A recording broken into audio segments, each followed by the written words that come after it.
nasi yang buka alhamdulillah kita kalau kita ngasih banyak nggak mau ya adalah souvenir itu bilang dan kita semuanya kan mungkin lebih utamakan yang nggak mau kan senang aja nih lebih barokah ya jadi ya yang dekat sini aja lah dan nanti ya aku minta fotokopi kakak KTP juga kakak aja sih kita kakak aja kok nanti yang udah kita kunjungi nanti mungkin selesai dikunjungi nanti paling kita kumpul di sini gitu buat pengarahan aja ya intinya buat bukti ke kampus bahwa ini loh kita sudah ketemu sama Budiana itu aja kita malah makasih banyak ya mudah-mudahan nanti kita lulus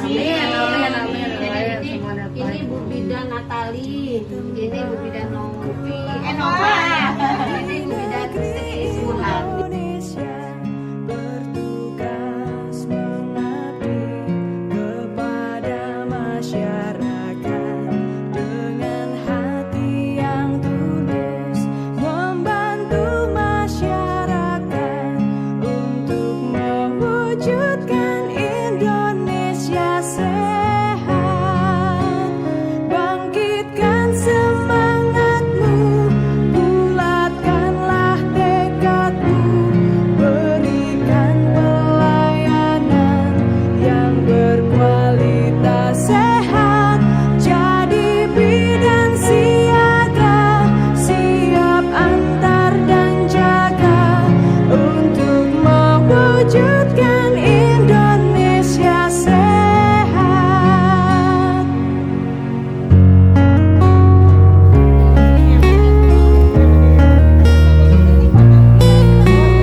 di apa ya? Sistem pengertiannya yaitu keadaan sehat baik secara fisik, psikis, dan sosial yang berkaitan dengan sistem fisik reproduksi. Bagaimana kita itu agar dapat bertanggung jawab terhadap kebersihan Punya tripod nggak? kita ibu. Jadi Isan punya nggak? bagaimana caranya tahu untuk menjaga Yang dia suka buat zoom itu? sistem reproduksi kita agar tidak Iya punya kan ya. dan bagaimana sih cara merawat organ reproduksi yaitu akan dijelaskan oleh bidan. Bagaimana cara-caranya agar lebih mengerti ya.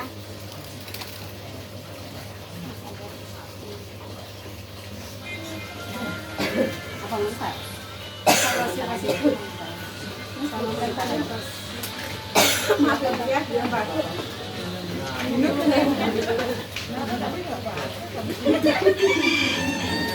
Grogi ya? Iya Bu ya. Assalamualaikum warahmatullahi wabarakatuh. Waalaikumsalam warahmatullahi wabarakatuh. Perkenalkan Ibu, saya Bidan Sripuani yang mulia. Pada kesempatan ini saya akan menjelaskan tentang kesehatan reproduksi. Kesehatan reproduksi itu yaitu keadaan sehat baik secara fisik, psikis, dan sosial yang berkaitan dengan sistem fungsi dan proses reproduksi pada laki-laki dan perempuan agar dapat bertanggung jawab. Artinya bagaimana sih supaya organ reproduksi kita itu tetap sehat gitu ya Bu ya. Adapun cara merawat organ reproduksi, yang pertama ibu pakaian dalam dan celana dalam diganti minimal 2 kali. Atau lebih bagusnya ibu tuh setiap buang air kecil itu diganti ya Bu ya. Tapi jangan lupa dilap yang kering. Terus pakaian dalam yang ibu pergunakan bahannya Enggak, itu, ntar aku mau yang menyerap ya Pak, yang enggak kering ya. Terus handuk mandi ibu dicuci minimal seminggu sekali. Terus bahannya juga bahan yang mineral ya. Terus cara menjemurnya juga ibu jangan digantung, tapi ibu kembangin, gitu ya. Karena kalau digantung, misalnya kan ibu habis mandi kan otomatis basah handuknya. Terus ibu gantung dipaku, ada kayak cantolan gitu ya. Nah kalau lembab sama basah itu kan jamur, cuman bakteri cepat gitu ya. Dan itu bisa menyebabkan kalau misalnya ada jamurnya kita pakai itu bisa kesusahan sama itu ya. Terus bagi perempuan setelah buang air kecil kalau ceboknya, kalau ibu buang air kecil itu bisa gimana biasanya? Kalau cebok, cara cebok itu gimana? Ibu sama mana?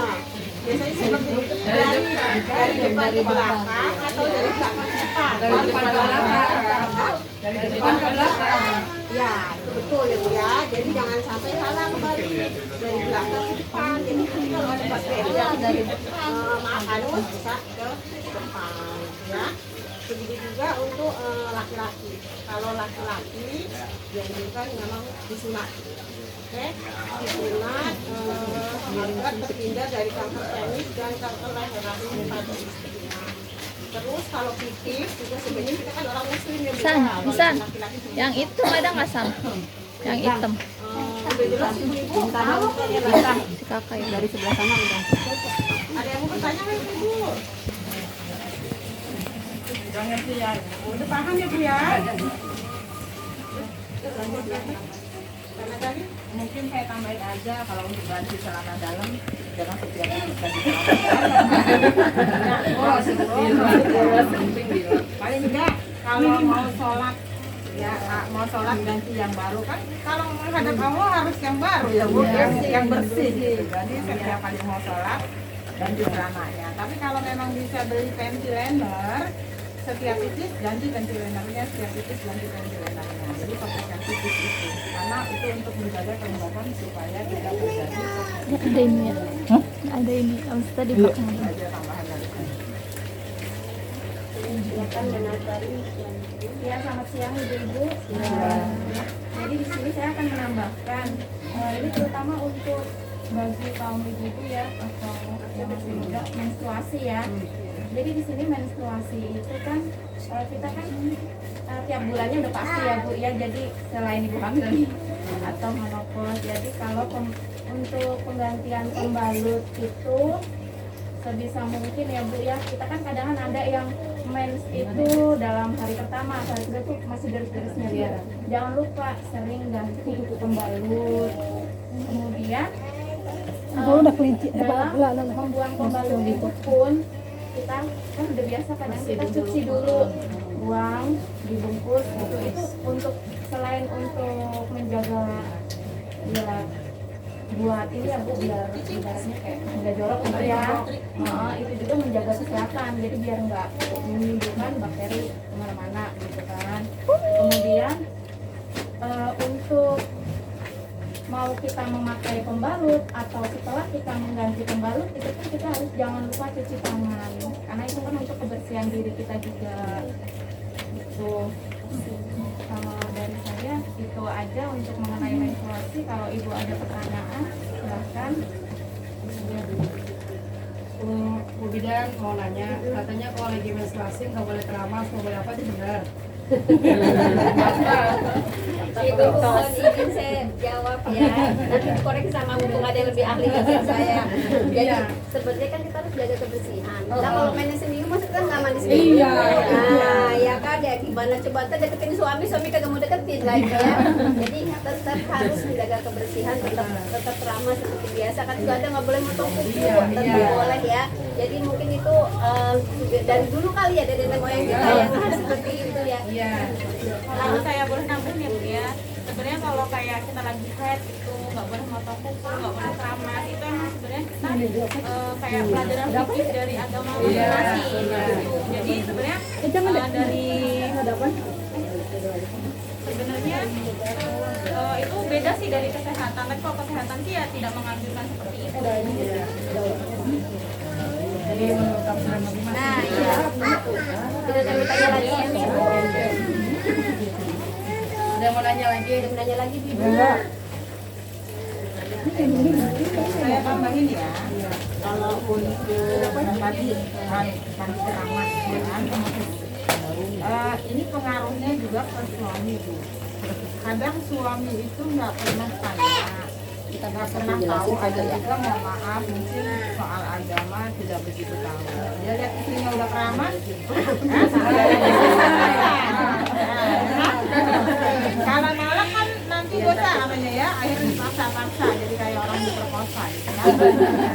Jadi mandi keramas gitu memang di dalam agama ada saat menstruasi itu bukan tidak boleh mandi keramas, boleh mandi keramas karena kan kebersihan adalah sebagian dari iman ya.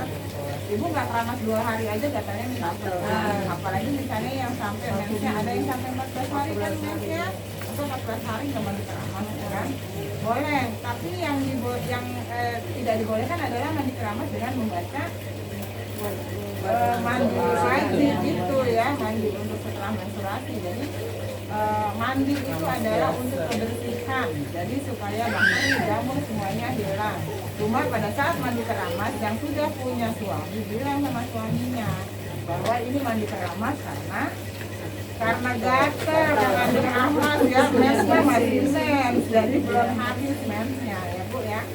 Mungkin itu saja karena di agama juga menganjurkan kita bersih ya Bu ya. Jadi itu aja mungkin yang saya sampaikan. Untuk selanjutnya mungkin saya akan menjelaskan mengenai pemeriksaan IPA. Itu kan pernah diperiksa IPA ya, biasa di kelurahan ya. Di kelurahan gitu. Nah kalau biasanya kalau di BPJS mungkin di klinik masing-masing juga sudah ada. Bagaimana cara pemeriksaan IPA? Mungkin ibunya sebelum dikasih tahu dulu, jangan hubungan dulu. Nah selanjutnya nanti ibunya mungkin kayak mau lahiran lah posisinya, kita ada gambarannya ya. Posisinya kakinya dinaikin lah, kayak kalau pas sakit makan ya. Nah nanti kita akan ambil cairan sedikit dengan menggunakan kapas. Nah baru kita oleskan di gelas dek ya. Itu nanti akan dioleskan ke kemaluan ibunya dengan menggunakan cairan. Nanti itu kita lihat tuh apakah ada gejala-gejala yang kira-kira tidak ada tanda bahaya tersebut. Nah setelah itu nanti kita akan dirujuk kalau memang ada yang mencurigakan. Sebenarnya kita sih nggak usah takut, mungkin biasanya ibu malu diperiksanya ya, malu ketika posisi makannya itu ya gitu. Sebenarnya nggak apa-apa kalau kendala masalah biaya kan kita ada BPJS ya, kita kan bisa cover dengan BPJS di klinik masing-masing. Nah, ada yang tanyakan itu masalah pemeriksaan IPA. Ini udah ada yang diperiksa IPA apa udah semua? Kita pada pernah diperiksa IPA ya? Pernah di Kalau bisa 6 bulan sekali ya. Oh, yang buat IPA. Mau ada keluhan, nggak ada keluhan, hanya untuk mengecek saja. Ya. Kan kalau ketahuan lebih dini lebih bagus, jadi obatnya bisa lebih cepat, jadi sembuh, nggak ada kanker-kanker gitu ya. Jadi jangan takut. Ya. Makanya Bu Bidan kalau ada keputihan itu dari apa? Dari kebersihan, dari kebersihannya kurang bersih, dari pola makannya, terus kemudian dari kegiatannya, ya kan kecapean juga bisa bikin kepikiran kan. Apalagi pola makan sekarang kan makanan udah berbagai macam, mulai mulai istirahat. Sekarang nih pertanyaannya ada yang mau bertanya tentang IPA. Jadi nggak usah takut kalau diperiksa IPA, santai aja. Cuma dicolek dikit cairannya aja. Ya, nggak periksa IPA sih nggak sakit, cuma rasanya emak. Nggak mau lahiran ya. Kayaknya kalau nggak lahiran kayaknya malah. Saya pasang spiral. Terus saya juga bisa menganjurkan bahwa kita boleh potong pubis. Di situ bahasa kita jembut ya Bu. Maruan ya. Nah itu boleh dipotong setiap 3 bulan sekali. Di dalam agama Islam juga kan diharuskan. Jadi jangan sampai panjang bisa dikepang nanti. Jadi dipotongnya yang nggak sampai botak Bu ya. Dipotong biar pendek aja ya. Karena kalau dibuat panjang nanti kalau dibiarin sampai panjang nanti ada bakteri di situ. Itu yang bikin juga Tapi kalau nenek-nenek mau udah rontok. Udah nggak punya.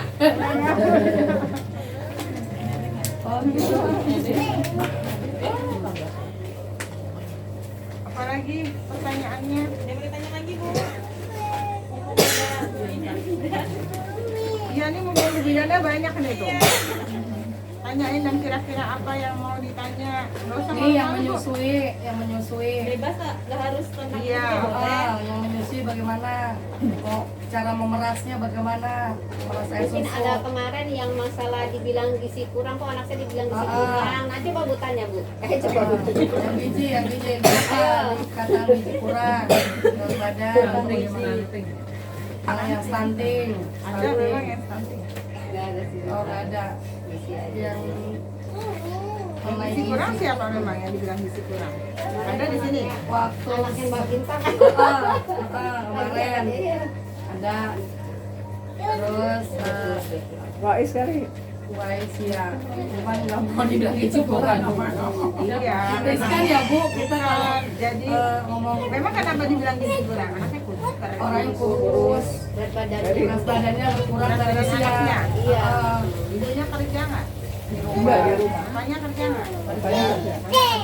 Berarti anaknya yang ngurus ibunya ya? Iya. Kalau makan berarti bapaknya kerja berarti punya uang kan untuk beli makan. Berarti ibunya yang malas ngasih makan. Apa enggak pengaruh? Ini anaknya nggak mau makan, bagaimana Bu? Karena begini, kenapa anaknya nggak mau makan? Makanya bikinlah perut anak tuh jadi lapar. Caranya gimana? Misalnya pagi bangun tidur kan belum makan apa-apa nih. Jangan dikasih susu dan yang lain-lainnya. Makan dulu. Pasti makan. Nanti setelah itu jangan dikasih makan dan nyemil-nyemil yang lainnya, apalagi menjelang jam 12 udah dikasih makanan, susu segala macam. Jadi waktunya makan, dia nggak mau makan. Jadi polanya yang kita atur supaya bagaimana si anak itu jam segitu perutnya lapar gitu. Pasti bisa makan tanpa harus pakai vitamin. Ketika dia lapar pasti dia makan. Makanya ketika sudah jam 10 jangan dikasih apa-apa lagi anaknya. Jajan kayak minum apa jangan dikasih. Nanti kan jam setengah 12 dia lapar tuh. Ketika dia minta ini kasih makan. Pakai lauk apapun pasti dimakan. Jadi salah kalau nanya vitamin apa Bu yang bikin doyan makan, salah. Ketika dikasih vitamin juga taunya cara makannya salah. Ayo aja anak dikasih terus nyemil-nyemilan kan kenyang jadinya. Gitu. Jadi giliran makan nggak mau makan. Jadi usahakan di jamnya makan, 2 jam sebelum jam makan dipotong dulu anaknya. Jangan dikasih apa-apa, pasti mau makan. Nanti ketika dia makannya timbul lama-lama nafsu makannya timbul, nah lama-lama jam berapa aja dia mau makan. Setelah itu ibunya bingung menyetopkan. Gimana caranya menyetop supaya anaknya nggak mau makan? Kan repot jadinya, nggak mau makan disuruh makan. Udah dia makan.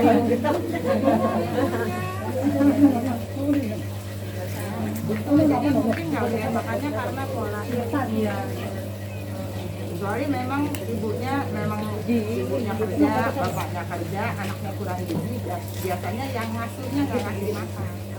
Jadi kurang gizi itu ada faktornya, bukan karena kurang gizi berarti dia bagaimana. Jadi harus dilihat dari mana dia bisa kurang gizi.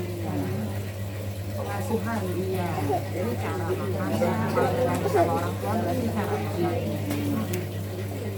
Kebanyakan jajan nih. Iya, kebanyakan jajan. Gitu. Jadi coba usahain deh dari jam 10 udah anaknya di-stop, nggak boleh jajan, nggak boleh, biar nangis biarin aja gitu. Tega-tegain dulu, coba ntar jam 12 suruh makan, pasti makan, pasti mau. Perutnya lapar. Perutnya lapar. Jadi vitamin nggak akan ngaruh juga ketika Pulang ya. makanannya itu. Tapi memang salahnya ketika anak kurang gizi nggak boleh kita langsung bilang, ibu anaknya kurang gizi ya. Siapapun akan tersinggung. Jadi kita tanya dulu nih, ibu berat badan anaknya kurang nih. Saya tanya, ibu kerja nggak? Bapak kerja nggak? Jangan dibilang kurang gizi dulu. Kalau belum kita kasih pengarahan tahu-tahu bidannya udah ngomong kurang gizi, siapapun pasti akan tersinggung. Kurang gizi taunya bapaknya kerja, ibunya kerja, kan berarti duitnya ada, nggak mungkin kurang gizi. Nah berarti salah cara pola makannya. Kecuali memang orang susah, semuanya memang susah ya, kurang gizi ya udah pantas gitu kan, kurang gizi kan. Bu RT-nya mana nih tetangga sampai kurang gizi kan itu. RT-nya subur banget, tetangga kurang gizi. Kan gitu ya, jadi seperti itu kalau mau ngasih diagnosa atau mau ngasih tahu orang itu harus gali dulu baru kita bisa katakan. Jadi dia bisa menerima, tapi kan kita bilang anaknya kurang gizi, dia menerima karena sudah kita jelaskan dulu sebelum kita bilang kurang gizi. Kan buat masukan juga nih buat RT ketika ketemu anak yang kurang gizi, jadi kan anaknya kurang gizi, kalau ngomong kurang gizi dulu, digali dulu kenapa tuh anak bisa berat badannya sampai Ibu, ada lagi yang mau ditanyakan sebelum kita tutup? Ada lagi banyak. Hamilan ya, hamil.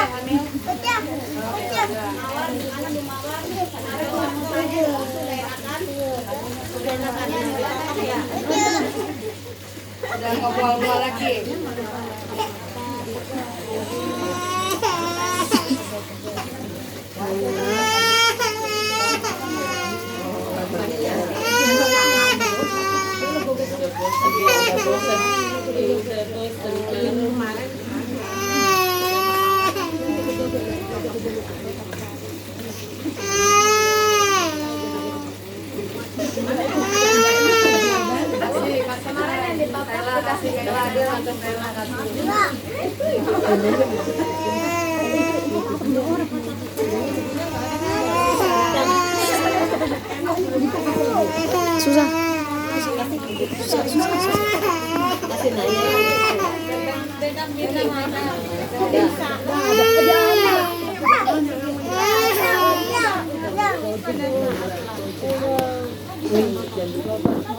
Ada modul yang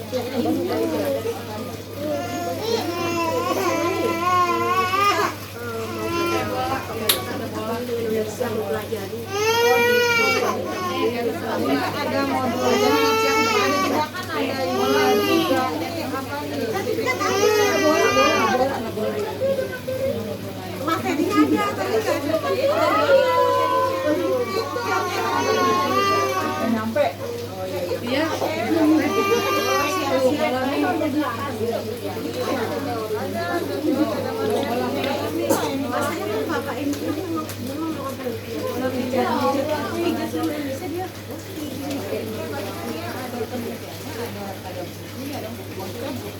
Materi aja, tapi belum pernah bikin buku gitu boleh ya.